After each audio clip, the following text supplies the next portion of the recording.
नमस्ते साथीहरू, स्वागत छ तपाईहरुलाई हाम्रो यस च्यानल आरएन क्लासेस सेन्टरमा। फेरि पनि स्वागत छ तपाईहरुलाई। अस्ति हामी डे 2 मा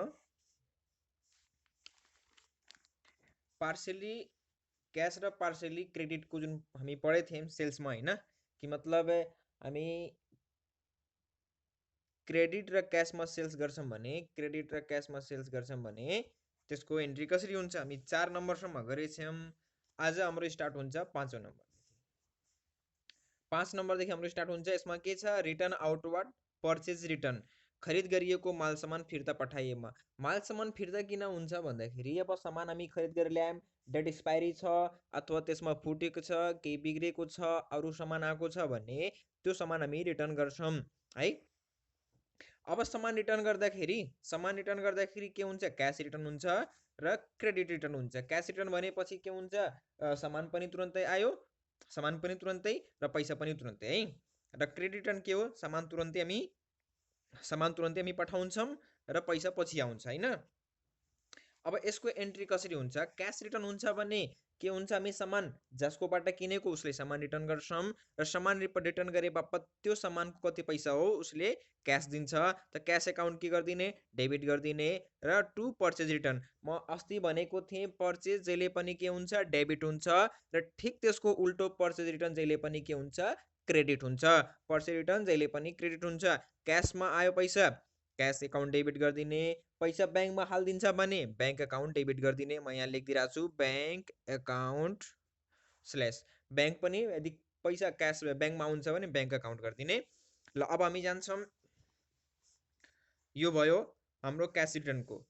त्यसपछि अर्को छ हामी क्रेडिट रिटर्नको हेर्छौँ। क्रेडिट रिटर्न भनेपछि सामान तुरन्तै फिर्ता गर्यौं, पैसा पछि आउँछ हैन। पैसा तुरन्तै आएन त के गर्ने? Creditors account debit. Creditors account debit अथवा नेम दिएछ भने सप्लायरको नेम छ भने नेम लेखिदिने, name of supplier, name of supplier. सब नाम छ भने नाम राखिदिने अथवा क्रेडिटर्स एकाउन्ट डेबिट गर्दिने। टु के हुन्छ? सरी, यहाँ मैले पर्चेज रिटर्न लेख्नु पर्ने छ।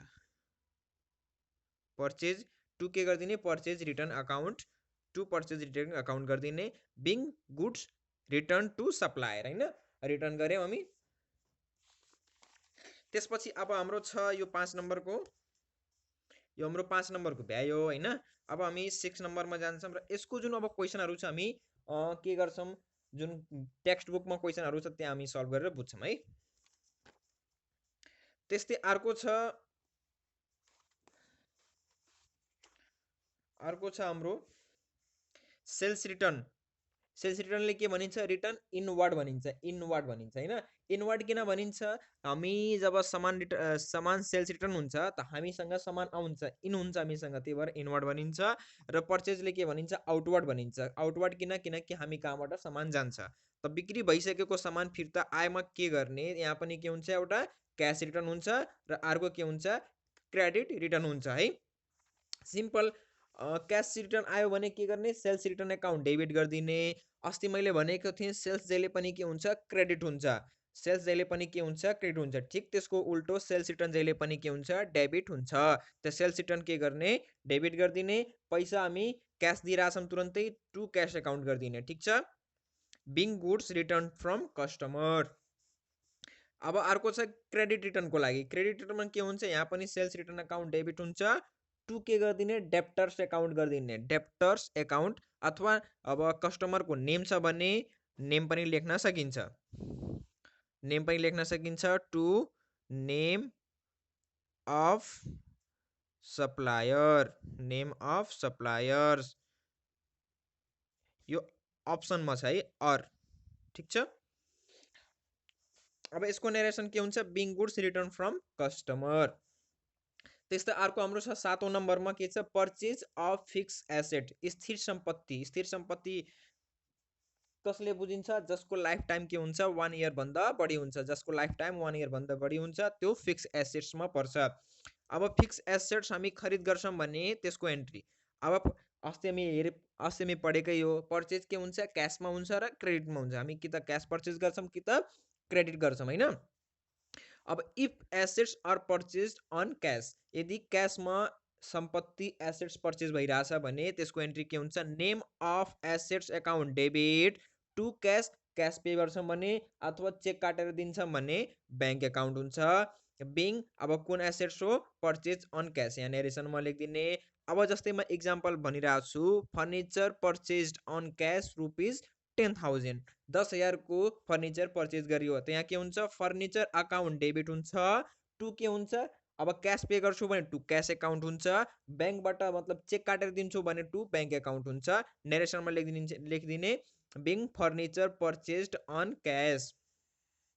त्यस्तै if assets are purchased on credit, यदि एसेट्स के भयो, क्रेडिटमा पर्चेज भइरहेछ भने, एसेट्स क्रेडिटमा पर्चेज भइरहेछ भने के हुन्छ, name of assets account debit हुन्छ टु के हुन्छ, क्रेडिटर्स एकाउन्ट, कसकोबाट किनेको नाम छ भने नाम लेखिदिने, अथवा नाम छैन भने टु क्रेडिटर्स एकाउन्ट क्रेडिट।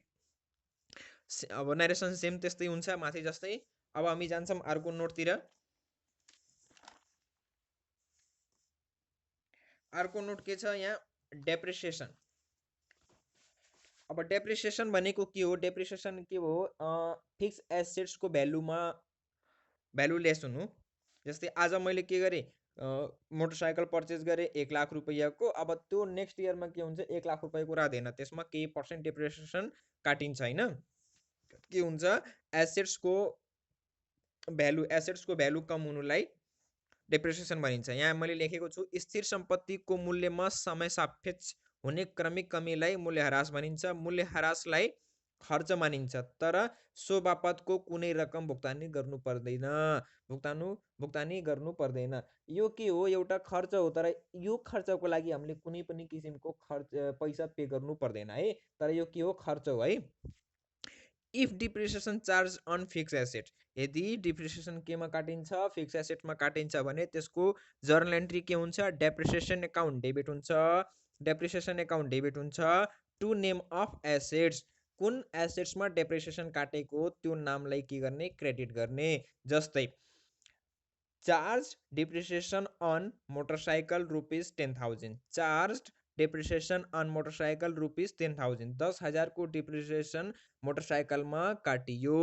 अब यसमा के हुन्छ, depreciation account debit, depreciation account debit 10,000 to motorcycle account 10,000, being charge depreciation on motorcycle. यसरी हामी नेरेसन लेख्न सकिहाल्छौँ। त्यसपछि छ अर्को, डिपोजिटेड इन्टु ब्याङ्क, ब्याङ्कमा नगद जम्मा गर्दाखेरि के हुन्छ, ब्याङ्क एकाउन्ट डेबिट हुन्छ टु क्यास एकाउन्ट हुन्छ। सिम्पल छ यो, एकदम सिम्पल छ यो, हामी यसरी बुझ्न सक्छौँ। अब के हो, ब्याङ्क एकाउन्ट के हो, पर्सनल एकाउन्टमा जान्छ, किनकि यो नेम अफ के हो, नेम अफ एसेट्स हो, यो आर्टिफिसियल पर्सन हो होइन, ब्याङ्क एकाउन्ट के हो, आर्टिफिसियल पर्सन हो।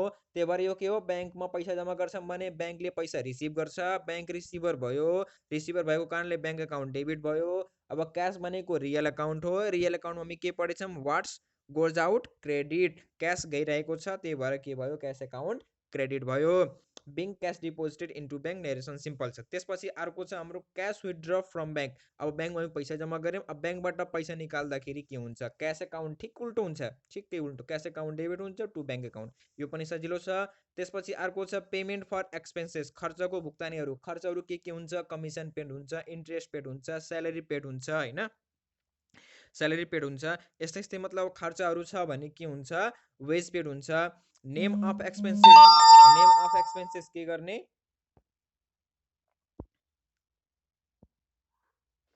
नेम अफ एक्सपेन्सेसलाई डेबिट गरिदिने टु, अब क्यास भुक्तानी हुन्छ भने क्यास एकाउन्ट गरिदिने, ब्याङ्क चेकबाट भुक्तानी हुन्छ भने ब्याङ्क एकाउन्ट गरिदिने, ठिक छ। अब जस्तै स्यालेरी पेड गरिरहेछौँ भने salary account debit, salary expenses लेख्न सकिन्छ, salary expenses account debit to केले गरिदिने, क्यास एकाउन्ट। अब क्यासमा पे भइरहेछ भने यो पनि सजिलो छ। एकचोटि यो पनि एकचोटि हामी यस्तै नोट हेर्छौँ, त्यसपछि हामी के गर्छौँ, टेक्स्ट बुकबाट क्वेसनहरू सल्भ गर्छौँ। अब अर्को छ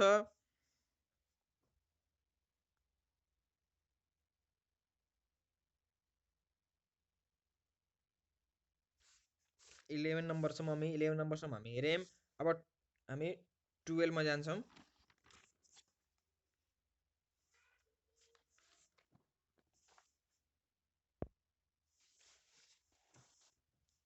अब 12 मा यहाँ छ रिसिभिङ इन्कम, आम्दानीको प्राप्ति भएमा होइन। अब आम्दानी पनि त हुन्छ हाम्रो, आम्दानी अब हुन्छ भने जस्तै इन्कम रिसिभ हुन सरी इन्ट्रेस्ट रिसिभ हुनसक्छ, डिभिडेन्ड रिसिभ हुनसक्छ होइन।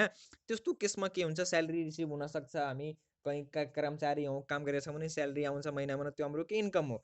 अब त्यस्तो केसमा एन्ट्री कसरी हुन्छ, क्यासमा पैसा आउँछ भने क्यास एकाउन्ट डेबिट गरिदिने, चेकबाट आउँछ भने ब्याङ्क एकाउन्ट डेबिट गरिदिने, ठिक छ।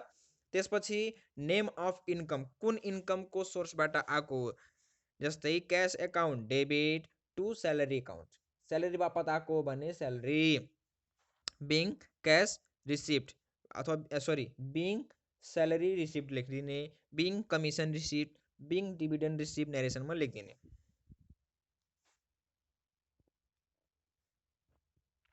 त्यस्तै अर्को छ फर इन्कम रिसिभेबल। अब रिसिप्टमा र रिसिभेबलमा फरक के छ, रिसिप्ट भनेको पाइसकेको र रिसिभेबल भनेको पाउनु पर्ने, पाइसकेको छैन तर पाउनु पर्ने छ है। त्यस्तो केसमा के हुन्छ, एक्युड इन्कम एकाउन्ट डेबिट गरिदिने, एक्युड इन्कम एकाउन्ट डेबिट गरिदिने, टु नेम अफ इन्कम गरिदिने, टु नेम अफ इन्कम, कुन सोर्सबाट पैसा आउनु पर्ने छ, जस्तै accrued income account debit to salary account, ठिक छ। त्यस्तै अर्को छ हाम्रो सेकेन्ड थर्ड नम्बरमा for pre received or advance income unearned income. जस्तै के हुन्छ कहिलेकाहीँ हामी एडभान्स पाइहाल्छौँ होइन, एडभान्स पाइहाल्छौँ भने एडभान्स पनि भनिन्छ र प्रे रिसिप्ट पनि भनिन्छ, अन भनिन्छ, अनअर्न भनिन्छ होइन। काम गर्नुभन्दा पहिला प्राप्त भएमा, काम गर्नुभन्दा पहिला प्राप्त भएको। त्यस्तो केसमा के गर्ने, त्यस्तो केसमा के हुन्छ, क्यास एकाउन्ट, क्यास पैसा आएछ भने एडभान्समा के आछ, चेक आछ कि क्यास आछ, क्यास आयो भने क्यास एकाउन्ट डेबिट, अथवा चेक आएको छ भने यहाँ लेखिदिने ब्याङ्क एकाउन्ट डेबिट। अब टु एडभान्स इन्कम गरिदिने।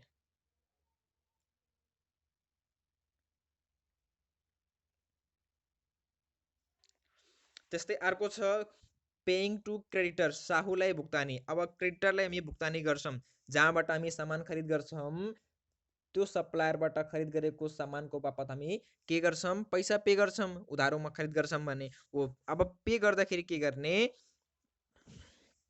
नेम दिएको छ भने नेमलाई गर्ने, नेम अफ सप्लायर भन्छ यसलाई, नेम अफ सप्लायर, अथवा नाम छैन भने के गर्ने, क्रेडिटर्स एकाउन्ट डेबिट गरिदिने।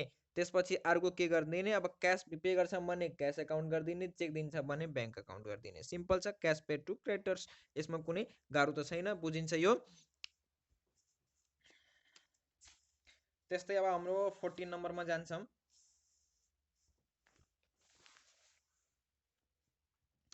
14 नम्बरमा cash pay to creditors in full settlement. अब यहाँ ध्यान दिएर हेरौँ, दुईवटा केस हुन्छ पे गर्नुपर्ने। एउटा हुन्छ सिम्पल हामी के गर्यौँ, क्यास पेड गरिदियौँ, जस्तै मलाई के गर्न छ, मानौँ मैले रामकोबाट सरी कुनै अर्को इक्जाम्पल लिउँ, जस्तै राम सप्लायर्स भनेर छ, राम सप्लायर्सबाट मैले के गरेको थिएँ, मानौँ 10,000 रुपियाँको सामान किनेको थिएँ उधारोमा। अब त्यो 10,000 रुपियाँ म पे गर्छु भने के गर्ने, एउटा सिम्पल अघि हामी पढेको क्यास पेड टु क्रेडिटर अथवा पेइङ टु क्रेडिटर। त्यस्तो केसमा के गर्ने, Ram suppliers account debit to cash account गरिदिने, सिम्पल छ त्यो होइन। तर इन फुल सेटलमेन्ट आयो भने, इन फुल सेटलमेन्ट आयो, सेटल्ड एकाउन्ट आयो, मतलब सेटल्ड आउँछ भने त्यस्तो केसमा के हुन्छ, सिम्पल पे हुँदैन, त्यस्तो केसमा डिस्काउन्ट हुन्छ है। मैले यहाँ लेखेको छु, यसमा डिस्काउन्ट हुन्छ, सेटलमेन्टमा के हुन्छ, डिस्काउन्ट हुन्छ है। सेटलमेन्टमा डिस्काउन्ट हुन्छ र डिस्काउन्ट क्यास र ब्याङ्कको साथमा हुन्छ। यो एकछिन तपाईँलाई दुविधा लाग्छ, यो के लेखेको छ, क्यास र ब्याङ्कको साथमा हुन्छ, डिस्काउन्ट क्यास र ब्याङ्कको साथमा हुन्छ। यो के भन्न खोजेको, यदि क्यास एकाउन्ट डेबिट हुन्छ भने डिस्काउन्ट पनि डेबिट हुन्छ, क्यास एकाउन्ट क्रेडिट हुन्छ भने डिस्काउन्ट पनि क्रेडिट हुन्छ, ब्याङ्क एकाउन्ट डेबिट हुन्छ भने डिस्काउन्ट पनि डेबिट हुन्छ, अनि ब्याङ्क एकाउन्ट क्रेडिट हुन्छ भने डिस्काउन्ट पनि क्रेडिट हुन्छ, यो भन्न खोजेको है।